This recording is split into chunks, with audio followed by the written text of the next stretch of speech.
Hello दोस्तों, आपका स्वागत है मेरे YouTube चैनल में। अगर आपको मेरा वीडियो अच्छा लगा हो तो लाइक और शेयर करें और हमारे चैनल को सब्सक्राइब जरूर करें। हेलो दोस्तों, आपका स्वागत है हमारे YouTube चैनल में। अगर आपको हमारा वीडियो अच्छा लगा हो इससे पहले का तो लाइक करें, सब्सक्राइब करें और शेयर करना ना भूलें।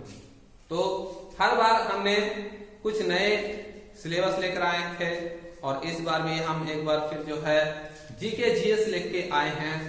क्या होता है कि कुछ ऐसे स्टूडेंट होते हैं जो जीके जीएस तो याद करते हैं लेकिन भूल जाते हैं, तो उसी को देखते हुए मैंने जीके जीएस बनाया है ट्रिक से, जिसे आप याद करेंगे तो याद तो तुरंत हो जाएगा और यह आपके लिए जो है बहुत ही जरूरी है। तो चलिए देखते हैं आज का जो सिलेबस है वो क्या है। तो आज का सिलेबस जो है वो है GK and GS with trick.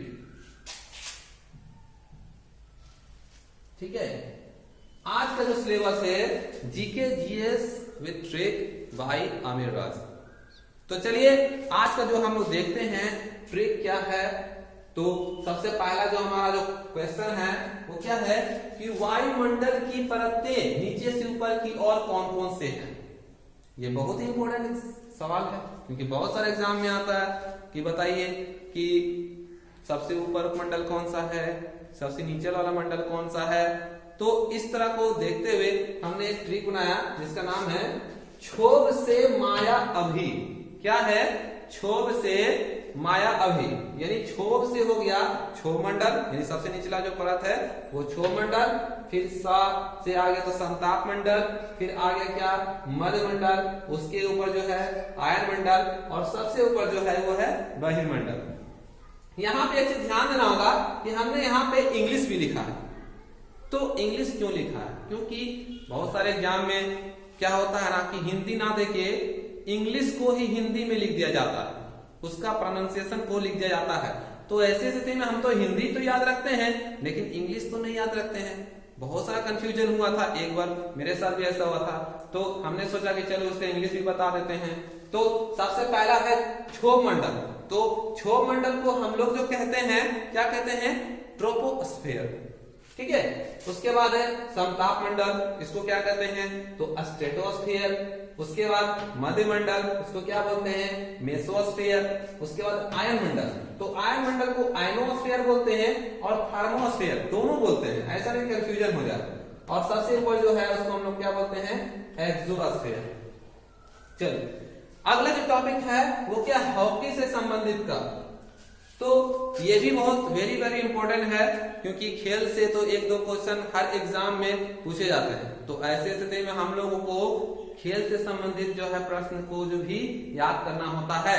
तो हमने ट्रिक लाया है, क्या है? हॉकी से संबंधित कप। तो हॉकी से संबंधित जो कप है उसके लिए हमने जो ट्रिक लाया है उसका नाम है क्या है? आ बेटे इसे ध्यान से मार। ठीक है, मान लो कोई खेल रहे हैं, क्रिकेट खेल रहे हैं, फुटबॉल खेल रहे हैं या हॉकी ही खेल रहे हैं, वहां पे गेंद रखा हुआ, आप बोले आ बेटे से ध्यान से मार। तो याद रखना है कि आ यानी आ जो यहाँ पे आया है, आ मतलब होगी आगा का कप, बेटे से बेटेन कप, ई से इंदिरा गांधी कप, सा से सिंधिया कप, धिया से ध्यानचंद कप, ना से नेहरू कप और मां से महाराजा रंजीत कप और रा से रंगा स्वामी कप। यानी ये ट्रिक आप जो है इसको याद रखेंगे तो आगे आपका फ्यूचर में बहुत काम देगा। अगला देखते हैं क्या है हमारा। तो अगला है बैडमिंटन से संबंधित कप कौन कौन से हैं। ठीक है, तो उबेर नाच दीवाना था। एक व्यक्ति था जिसका नाम था उबेर। ठीक है, वो नाच दीवाना था, मतलब हमेशा नाचते ही रहता था। ठीक है, तो कोई लोगों ने बोला कि चलो उसका नाम क्या, कौन कौन नाच दीवाना था? तो लोगों ने कहा उबेर नाच दीवाना था। तो याद रखिएगा उबेर कप किससे संबंधित है? बैडमिंटन से। ना से नारंग कप, चा से चड्डा कप, दी से दीवाना से हो गया अमृत दीवान कप और था से थॉमस कप। तो चलिए आगे देखते हैं हमारा अगला ट्रिक क्या है। अगर आप इसका स्क्रीनशॉट लेना चाहते हैं तो आप इसका स्क्रीनशॉट भी ले सकते हैं। चलिए आगे हमने जो लाया है वो कौन सा ट्रिक है देख लेते हैं। तो अगला जो है हम लोग का जो ट्रिक है वो क्या है, तो वो है क्रिकेट से संबंधित कप कौन से हैं। ठीक है, तो याद रखिएगा रणजी, झांसी और दिलीप नई देवी देवता एशिया में है। ठीक है, मतलब एशिया में जो है नई देवी देवता कौन कौन है, तो याद रखिएगा कौन, रणजी, झांसी, दिलीप। यानी इसका मतलब जो होता है रणजी से रंजीत, रणजी कप। ठीक है, रणजी से आपका हो गया क्या, रणजी कप, रंजीत कप नहीं। ठीक है, उसके बाद झांसी से झांसी कप, दिलीप से दिलीप कप, नाव से नायडू कप, ई से ईरानी कप, देव से देवधर कप और बी से वेल्स कप, एशिया से आपको एसएस कप और एशिया कप। ये कप आप लोग को जो है याद रखना होगा, क्योंकि खेल से संबंधित तो एक ही सवाल तो कम से कम आता ही है, किसी भी एग्जाम में जो है खेल से संबंधित प्रश्न पूछे जाते हैं। तो ऐसे स्थिति में जो है मेरा जो जीके है वो ट्रिक से याद करना जो होता है बहुत जल्दी याद हो जाता है। ऐसे में भूल जाते हैं कि कौन सा जीके है, किसका है, कौन सा खेल संबंधित भूल जाते हैं। तो उसके लिए हम लोगों को जो है ये ट्रिक याद रखना होगा। चलिए आगे देखते हैं। आगे फुटबॉल से संबंधित कप कौन कौन से हैं, तो उसका है डैड मैंने फिर से सुलाया। ठीक है, क्या है, डैड मैंने फिर से सुलाया, यानी डैड से डूरंड कप, मैं से मर्डेका कप, फी से फीफा कप, रॉस से रॉबर्ट्स कप, सा से संतोष कप, सीजर्स कप, सु से सुब्रतो कप और या से यूरो कप। यानी आप इसको देख सकते हैं।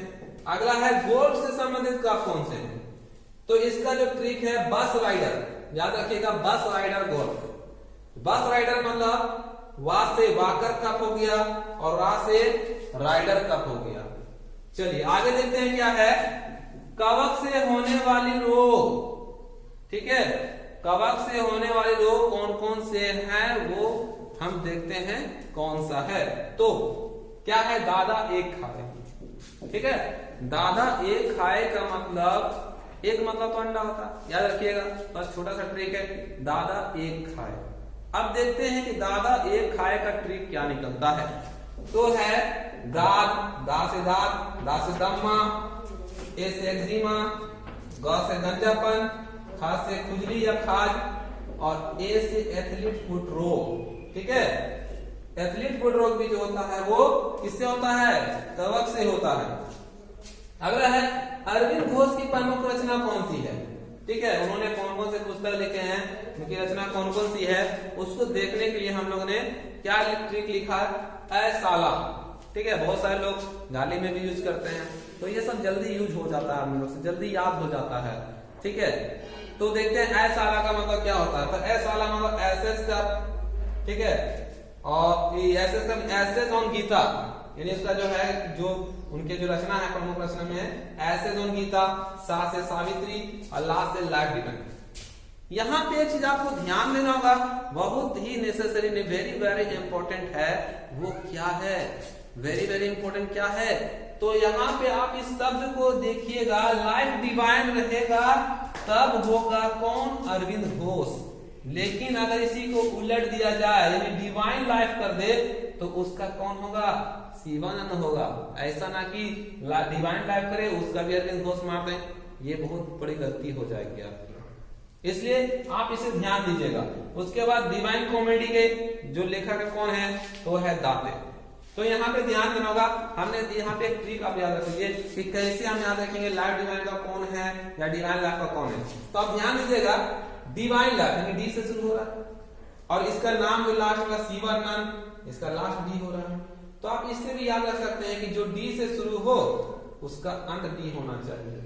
तो इस तरीके से आप याद कर सकते हैं, क्योंकि बहुत बार ऐसा मेरे साथ भी हुआ कि हमने जो है डिवाइन लाइफ और लाइफ डिवाइन में कंफ्यूजन हुआ, तो फिर मैंने बहुत सोचा कि आखिर कोई तो क्लू होगा जिससे हम कंठा से याद रख सकते हैं। तो चलिए आगे देखते हैं, आगे और नए नए जो ट्रिक है क्या है वो देखते हैं। चलिए देखते हैं आगे, आप चाहें तो इसका स्क्रीनशॉट भी ले सकते हैं।